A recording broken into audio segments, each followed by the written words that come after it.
Praise the lord, shalom, hallelujah, Jesus loves us so much.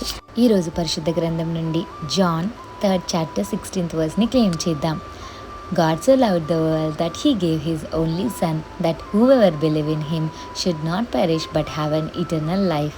What an amazing promise కదండి. First line చూడండి, God so loved the world. Yesayya లోకాన్ని ఎంతో ప్రేమిస్తున్నారు అంటే లోకంలో ఉన్న నిన్ను కూడా అంతే ప్రేమిస్తున్నారని కదా అర్థం. యేసయ్యకి ఒక ప్లాన్ ఉందండి, ఒక పర్పస్ ఉంది, ఒక ప్రోగ్రామ్ ఉంది, ఒక ప్రాజెక్ట్ ఉంది. మిమ్మల్ని ఎందుకు ఈ లోకానికి పంపించారన్నది యేసయ్యకి తెలుసండి. యేసయ్య మీ జీవితంలో తన ప్లాన్ ఇంప్లిమెంట్ చేయాలంటే ఫస్ట్ మీ లైఫ్ని యేసయ్య చేతికి అప్పగించుకోండి.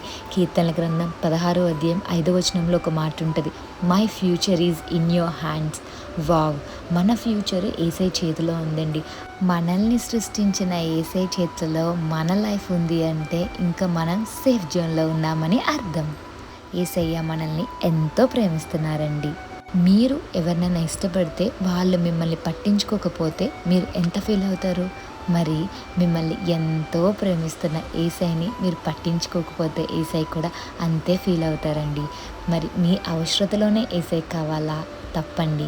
అన్ని విషయాల్లోనే యేసయ్య మీకు తోడుగా ఉంటున్నప్పుడు యేసయ్యని మీరు పట్టించుకోవాలి, యేసయ్యని మహిమపరచాలి. ప్రతి క్షణం కూడా యేసయ్యని జ్ఞాపకం చేసుకోవాలి. ఎందుకంటే యేసయ్యకి మీరంటే ఎంతో ఇష్టం కాబట్టి. సో మీరు ఎంతైతే యేసయ్యని పట్టించుకుంటారో మీ బాధల కోసం, మీ సమస్యల కోసం అంతలాగే యేసయ్య అంతకన్నా ఎక్కువ మిమ్మల్ని పట్టించుకోవడం జరుగుతుందండి.